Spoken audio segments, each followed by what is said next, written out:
Hanggang saan nga ba ang kayang gawin ng isang tao para ipaglaban ang kanyang pag-ibig? Kung minsan, ang labis na pagmamahal ay nauuwi sa obsesyon na kalaunan ay nagtutulak sa isang tao para makagawa ng isang bagay na hindi iisipin ni numan na kayang gawin ng isang tao sa kanyang minamahal. Tulad na lamang ng kasong matutunghayan natin ngayon kung saan isang babaeng call center agent na si Katrina Gantan ang nagtangkang wakasan ang relasyon nila ng kanyang nobyo. Pero dahil hindi ito matanggap ng lalaki, dahil sa labis na obsesyon nito kay Katrina, pinili niyang wakasan ang buhay ni Katrina sa karumal-dumal na paraan kaysa mapunta ito sa ibang lalaki. Ano nga kaya ang dahilan ng pakikipaghiwalay ni Katrina sa kanyang nobyo na naging ugat ng kanyang malagim na katapusan? Alamin natin ang kwento sa likod ng kasong ito.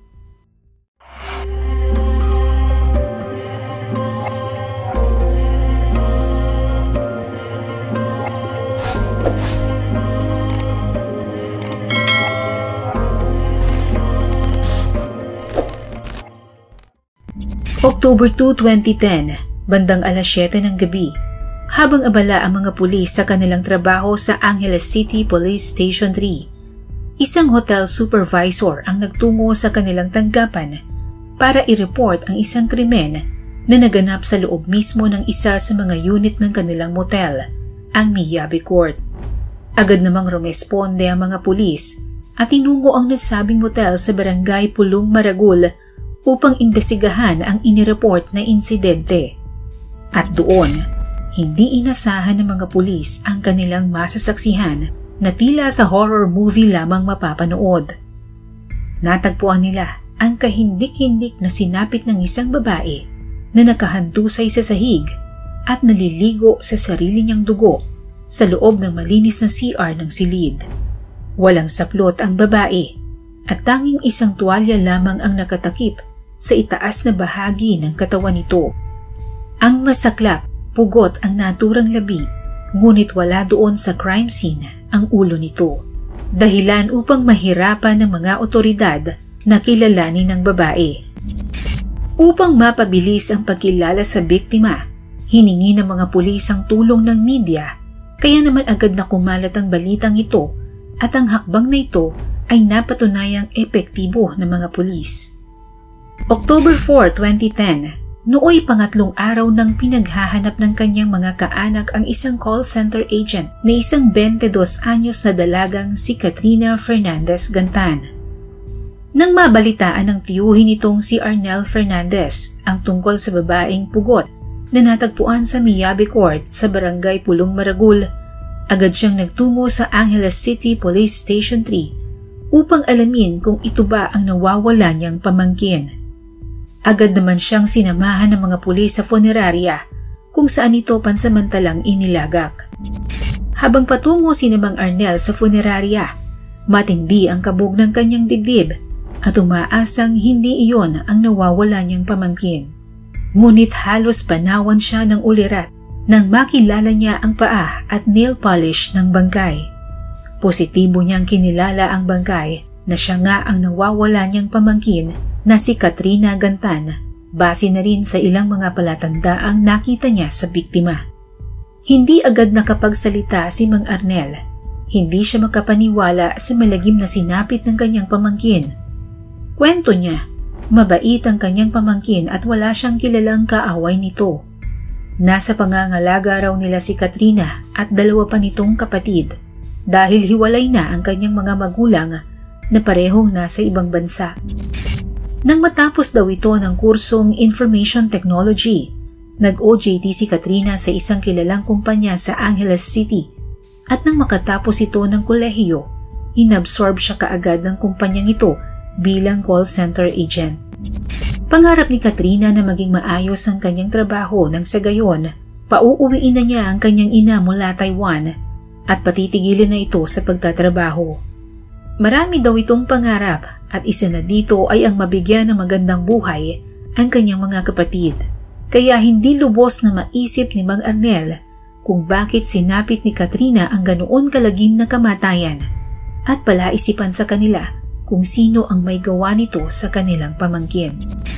Sa panayam ng mga pulis sa mga tauhan ng motel, isang lalaki raw ang kasama nitong nag-check-in noong October 1, 2010, bandang alas 7 ng gabi. Sakay raw ng isang tricycle si Katrina at lalaking kasama nito. Agad silang inasikaso ng hotel supervisor at pinasamahan niya ito sa isang bellboy sa silid ng motel.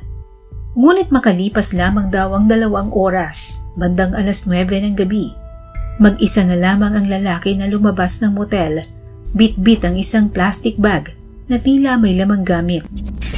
Nang tanungin siya ng hotel supervisor kung nasaan ang kasama niyang babae, nag-alibay daw ito at sinabing lasing ang babaeng kasama niya kaya iniwan na lamang niya ito at ito na raw ang bahalang magbayad ng kwarto. Tinawagan ng supervisor ang kanilang silid, ngunit walang sumasagot kaya bilang pagtupad sa kanilang standard procedure, ipina-check muna ng supervisor sa isa sa kanilang room boy ang silid ng 2. Pero ang ipinagtataka raw nila, nakipag-unahan pa sa room boy ang lalaki sa loob ng silid at sadyang ipinadinig sa room boy na kunwaring nagpapaalam pa ito sa babaeng kasama. Kaya bumalik na ang room boy nang senyasan siya ng lalaki na ayos na, kaya wala nang nagawa ang room boy kundi hayaan na itong makaalis. May ilang oras pa ang nakalipas ngunit hindi pa rin lumabas ng silid ang babaeng iniwan ng lalaki, kaya nang hindi pa rin ito sumagot sa kanilang tawag, chinek na nila ang naturang silid. Lingid sa kanilang kaalaman, isa palang malagim na eksena ang kanilang masasaksihan sa loob ng silid na iyon. Dito na nga nila ipinagbigay alam sa mga otoridad ang krimen. At sa patuloy na investigasyon sa kaso, isang cartographic sketch ang ginawa ng mga investigador base sa paglalarawan ng mga tauhan ng motel. Ipinakita nila ang naturang sketch sa tiyuhin ni Katrina upang kilalanin ito.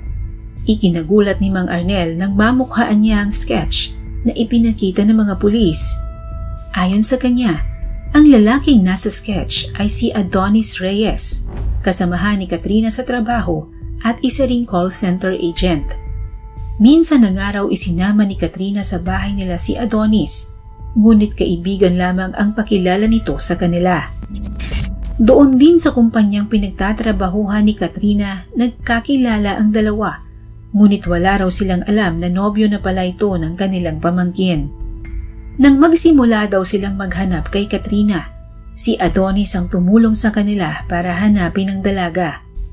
Ayon pa di umano kay Adonis na siya na ang bahalang kumausap sa kanilang HR department na hindi pa nahahanap si Katrina.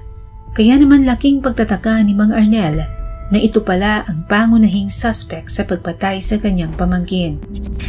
Dahil positibo siyang kinilala ng tiyuhin ni Katrina, nagkasa ng entrapment operation ng mga pulis upang madakip ang suspect na si Adonis Reyes, 30 anyos at residente ng Barangay Kutkut, Angeles City.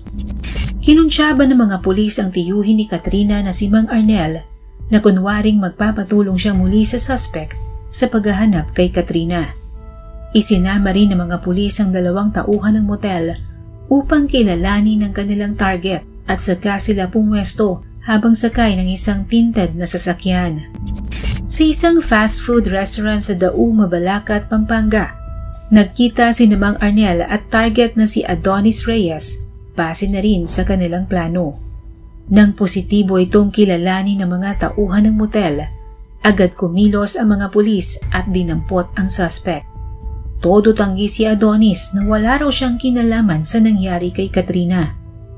Nadakip man ang posibleng gumawa noon kay Katrina, hindi pa rin kontento ang pamilya ni Katrina, lalong-lalo na ang kanyang mga magulang dahil hindi pa rin nila mailibing ang kanyang labi dahil hindi pa natatagpuan ang kanyang ulo. Sa patuloy na paghahanap ng mga pulis sa nawawalang ulo ng biktima, pinag-aralan nila ang oras sa pagitan ng paglabas ni Adonis Reyes sa motel hanggang sa oras na makauwi ito ng kanilang bahay. Ayon sa misis ni Adonis, nakauwi ito noong October 1, 2010 sa kanilang tahanan, bandang alas 10 ng gabi.